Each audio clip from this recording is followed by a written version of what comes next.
It's wintertime sail fishing here on Reelin in the Keys. You wouldn't guess it, although we kind of look like it, but it's warm today. Winds are going, not exactly what we call conducive winds, but first let me introduce the people we're going out with. First, guest of honor, Captain Dave Schugar with Sweet Enough Charters, and my buddy, Captain Matt Bellinger out of Alamorada.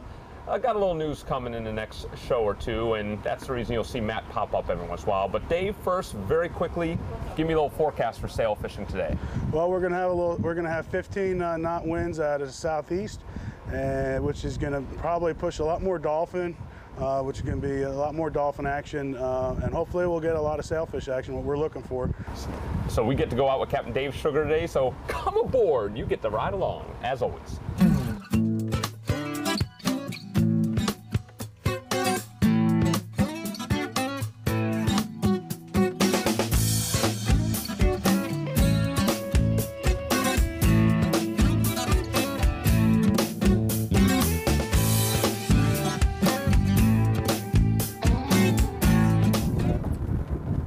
Getting the anchor set. We're going to try and get some ballyhoo.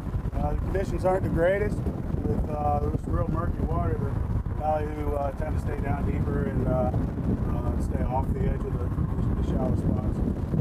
But we're going to try and give it all we got here and try and get this spot. The first spot was chocolate milk, so this spot is a lot better, even though it is still a little bit milky. Nice. I'm just cutting up some little pieces of fish here to blend in with the chum. For the ballyhoo. So we're going to just do some small little pieces right here. The ballyhoo are normally vegetarians, but they are opportunistic eaters, so they will eat little bits of fish, shrimp, squid.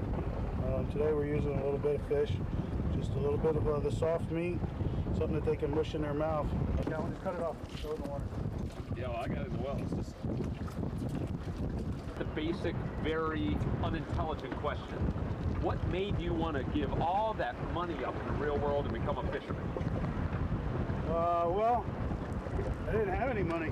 There was nothing to give up. Oh, it's an easy choice then. Well, how about this? Start with who your mentors are down there, because my mentors were Teddy D'Esposito, who used to own the Something Special, and he is just guiding now. He sold his business. So, and I did learn a lot from filling in with Roy Lindbeck on the Tiki out of Mexico as well. Sure, big name. And I learned a lot from Captain Bouncer Smith from Miami. Boy, that's a big name, big name. I was a lucky individual. My father had enough cash when we came down on vacations to go out with Captain Bouncer Smith, and he taught me a lot every time I went out there. He didn't realize I was taking notes. Gonna put him out of business, see? Oh, not at all. Not at all. I tell you, you've made a great name for yourself, but especially on the deep drop side, the queen snapper and some of the great fish you're getting, is that a new passion of yours? Yeah, well, deep dropping I've been doing since I was about 16 years old, and we used to hand crank it. Just recently did I start doing the electric dropping out in the really deep water, 1,500, 1,000, 2,000 feet. But it is one of my passions. Hooked up. Hooked up. Get him, get him. See if I can clear match line. Yeah. Way back there, huh? There we go. Oh, nice. Think out for the reservoir back there. Save the liver. Nice. So we could do it Ron Hamilton style if we have to. Now, what's Ron Hamilton style? Just you take slow one of those. Here, I'll show you what it looks like. That's Stuart, Florida, right there, fishing dead baits. Yeah, sometimes when the bait gets difficult to catch, we can drag dead baits, and what this is a deboned ballyhoo with a chin weight. We use a ½ ounce, and Ron Hamilton. This is the way Ron Hamilton in Guatemala come up with this idea. He's one of the captains who's caught the most sailfish in the world. Usually I rig them up like this for his teasers, but when sometimes it gets real difficult to catch live bait, we can dead bait sailfish as well, like we used to do back here in the 70s. Sure.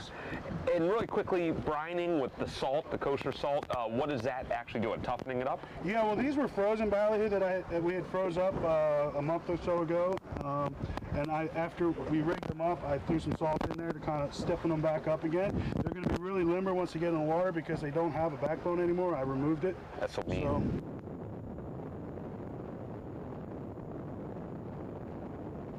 Last one, so they were here. They were here. I landed in the middle.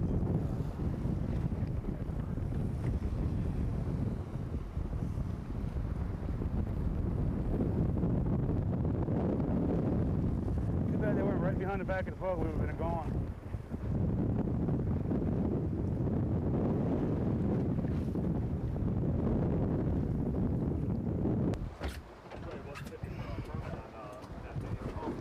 Get the ballyhoo in close enough, might be able to get a throw on them. They're hanging back a little far, but I think they're going to get a little stupider here. Hopefully, we'll be able to get a cast net on them.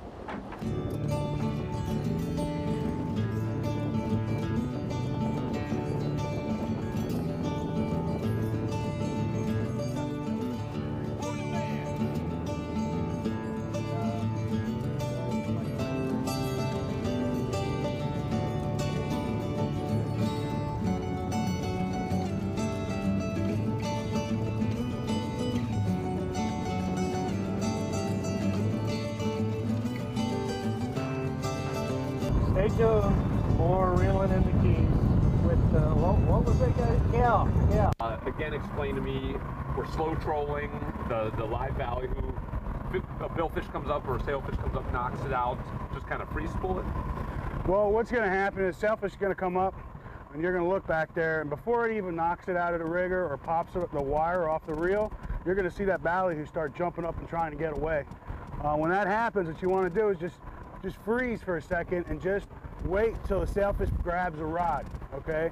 Because you may think that he grabs one rod when he actually grabs another rod, and if you already have a rod in your hand, you know, what you want to do is just freeze and just wait for him to eat.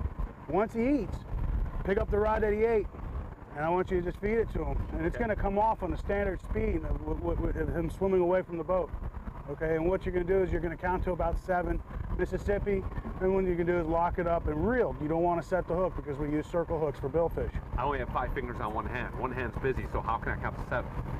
You'll think of something, I'm sure, Cal. All of a sudden, the fish decides to take off and he's just screaming line off the reel. He felt the hook. Okay, go ahead and lock it up and start reeling on him. A lot of times that'll happen with these really sharp circle hooks. They'll actually, when they close down on it, or when they're grabbing hold of the ballyhoo, sure, they actually sink that hook into their mouth sometimes. Nice. No hook set at all with a circle hook. No hook set, just reel until the fish starts screaming some line off, and just do your thing. Just hang on, and we'll start clearing some lines. A little salty, isn't it? Oh, right now I'm just rigging up a fresh daisy chain for a teaser. I rigged up some deboned ballyhoo with some chin weights. We're going to stick it on a rod and stick it out behind the back of the boat and make it look like we got more fish in our school behind the boat. And I rig them with this lead under the chin so the fish actually stay upright instead of spinning around. If you don't put a lead under the chin, they will spin. And using a lead, they tend not to spin and stay upright most of the time. And this is the only good use for these cheap freshwater snap swivels that I'm using right here, because they don't have a little crook on the end. And what I'm able to do is, if you can see that, I've got a little X right there. I can take this and slide it right up underneath and then snap it in.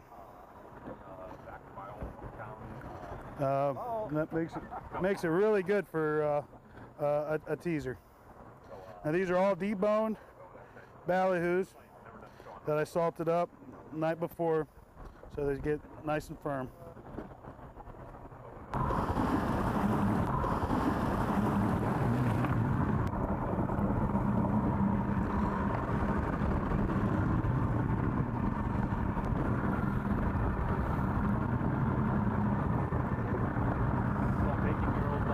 I think you can see those baits back there, how they stay straight up. Don't really see them spin all too much. They keep their dark backs up and the silver bottom and the silver's down to the bottom. They're a little stiff right now, but from the salt, But as they sit in the water, they'll get really fluid.